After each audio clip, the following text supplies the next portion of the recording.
Hello everyone, welcome back to another session of Dark Souls PvP. I am back with another weapon showcase, and as you guys decided for me, I'm using the Golem Axe. And I really love this weapon. Its Wind Blast attack is really helpful. Its stun locking ability is pretty great, same as most of the other axes. And it's really just a fun weapon to use, and I love how it just flattens people all the time. Like, if you connect with either of its R2s, the person is going to be flattened. It's just great. I love it. And it really makes this weapon a lot more entertaining to use, in my opinion. So, getting started with the pros and cons. Well, actually, I'll hold on to that. I'll talk a little bit more about the axe itself. It's got that one-handed wind blast attack like I did right there. Two-handed, it's got that two-handed smackdown. If either of those connect, as I said before, it will flatten the person. And the R1s and R2s are just typical axe R1s, or the typical two-handed and one-handed R1s, rather. Are just the typical R1 and two-handed R1 of an axe. It's nothing special. Damage overall is pretty decent. It's pretty solid. I think it does roughly 440-ish damage for me. Something like that. Between there, probably. I don't remember exactly, but it's pretty average. It's pretty good. It's got the same stun locking ability as the other axes, and this thing actually seems to have a pretty decent hit range. It seems like the hitboxes for it extend a little bit out from the axe, so its range is a bit deceiving. And it's really good at picking up people mid-roll. It's surprisingly good at that, actually. I don't know how many times I thought I was out of range on a swing and it hit them mid-roll. I don't know. Can't really complain about it, though. I mean, it's helpful. I'm sure they complained about it because it looks a little bit funny, but oh well. So, this weapon is, in my opinion, like most of the axes, really good against backstab fishers. As you can see, that guy, he was running right in for that backstab right away, and he's got a hornet ring on. Oh well. He was running in right for that first backstab, and that R2 attack just got him right in the face. And about that R2 attack, when you're doing it one-handed for the wind blast, there's actually a chance, you just saw it on the second to last one I did, where the wind blast will hit and the axe will hit. So it does even more damage. So that's pretty cool. You get 2 hits out of 1 attack. Similar to the Moonlight Greatsword in that respect. And actually, there's a little trick you can do with both of these weapons for setting up parries. You can actually do the attack, have it miss, and have them roll in towards you, trying to get them to go for a rolling attack. And it works pretty well. I mean, it works really well with both weapons, and right there I just flattened him because I wanted to. I mean, I just felt like doing it, so I did. And I think actually this is the same guy again. He switched up his armor on me, and it didn't really matter much, but I deserve that. I deserve that parry. Trying to go for that wake-up hit. I was fighting against Elite the other day, and I am no longer going to be going for wake-up hits after fighting him, because, my god, it was just a bad idea. Going for wake-up hits can end so badly if a person knows how to counter them, and he definitely does. So now I'm a bit paranoid about trying to do them, and I don't plan on going for them anytime soon. That aside, now I'm going to get started with the pros and cons of this weapon. Pros, it's got that arcing swing with its R1 attacks. This one actually has a little bit of a bonus to the regular axe pros, being that it has a ranged attack. The downfall of that ranged attack, though, is that it's actually pure physical damage. Even though it's a wind blast, and you would think it's some sort of magic, it's actually purely physical damage. So if they just hold their shield up and block it, it just doesn't do any damage to them if they've got a shield that does 100% physical block. So that's somewhat of a con, but in the end it's still a ranged attack of some form, so that I'll include as a pro, in my opinion at least. So we've got the arcing swings, we've got the ranged attack, we have its stun locking ability, which I'm about to demonstrate. 1, 2, 3. And We also have, in my opinion, its knockdown ability is so great. Not only because it's really fun to do, I mean, don't get me wrong, I love that about this weapon, but it's also a pro because it allows you to either get set up for a wake-up hit, which can easily be countered, I've learned recently, or it can be used to just sort of heal yourself, reposition, get ready for the next attack, stuff like that. And really, that's a good thing in my opinion. Now, another pro that this has is if a person is blocking and you're hitting on their shield, this thing will just eat their stamina away like there's no tomorrow. So, it's a typical trait of the axes, but again, it's something that has to be said. So, now the pros are all taken care of. The cons are somewhat few and far between, I think.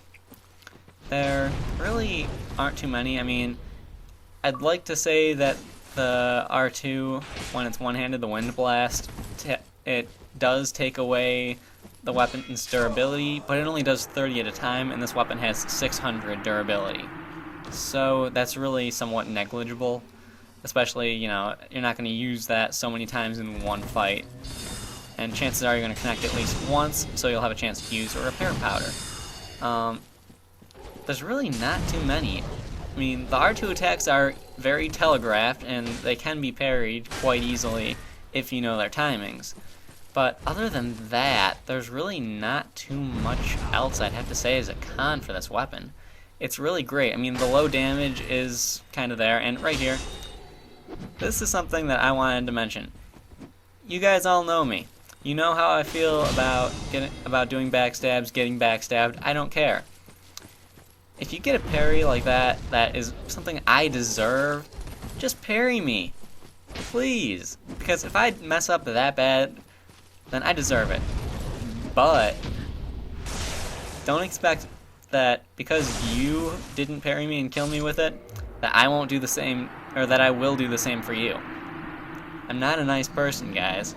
If you parry me, and you don't do the riposte, and then I parry you, I will do a riposte. I'm not gonna just sit there or kick you back. I am a mean person. Yeah. Just saying, don't go easy on me. Especially if you're worried about it being on YouTube, you should just focus on trying to destroy me. Because, hey, that's awesome. I mean, more people see you destroying me, the better. Because, I mean, yeah, that's just what you want. You want to be known as a guy who's awesome and good at fighting and all that stuff. Not a guy who just sort of sits back and takes it, you know? But that all aside, that's just a whole nother rant. Right there you can see I was able to swing my axe pretty far around, and I was able to just sort of barely get him and stun him. And he would have had the backstab otherwise. So, again, another little pro of the Golem Axe seen in action. So, yeah, we've got this guy, and I don't know exactly what he was doing walking up so close to me like that, but it doesn't really matter. And right there, flattened him. He was coming up from a roll, and this weapon has really very good tracking. It's very impressive, especially considering the weapons I've used recently, being the Dragonbone Fist with its no tracking ability, no reach. This thing is just great in comparison. And the whips, too, they have very limited tracking ability when in the right hand. So, I'm definitely happy that I got a weapon with such good tracking ability this time around. Yeah, right there you can see that this thing had a pretty big range on it. I mean, I either got him with just the tip of the axe, or it was a phantom hit or something. I don't really know, but it doesn't really matter. Finish him off with a nice quick little backstab, because I could, I guess. I mean, no other reason than that. And right here, yet again, sort of invading my videos like he has a habit of doing, Suicide Frog found out that I was working on this video in the forest and decided to come pay me a visit. And this was a pretty good fight. He is really, really dangerous with that dragon body form. I'm I really need to be more cautious of the Dragon Bros, because I don't fight them often enough. They're pretty hard to find. So, well, I should rephrase that. A good Dragon Bro is pretty hard to find. So, really need to be a bit more cautious. And I thought he was actually going to parry me when I went for that. And he pulls out the Great Scythe and does that running attack, and I'm just like, no, I'm not letting you get away from me. So I just scooch in on that and get him with the backstab. No, not gonna happen. No, no, no, no, no. Don't want to deal with that. I do not like dealing with Great Scythes and Life Hunt Scythes. My two worst weapons to fight against, followed by some spears probably, and probably the Balder Side Sword. That's definitely up there. The Balder Side Sword I don't like fighting against. It's just not fun. Especially when it's all buffed and Hornet Ring or Leo Ring-ish, and it's just not fun to fight against. But yeah, he went for the parry right there, and I changed up the R1 spam and threw in an R2, and it was just enough to get him off, or get his parry timing off. And he goes and pulls out the server, which is the next weapon I'll be using, unless you guys have a different suggestion you can all agree on. So, yeah. I'm going to be using the server next time, like I just said, unless you all can come up with another weapon that you want me to use and agree on it. So, yeah, do that in the comments. Figure it out. Figure out what weapon you guys want me to use next. If you can't agree on something, I'll use the server.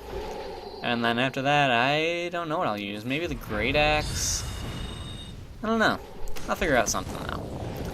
So yeah, rolling up against that hill to get rid of pursuers is actually a pretty good thing. I didn't expect it to work, but it did. And this guy, he's got on almost full Paladin's armor, Mask of the Mother though.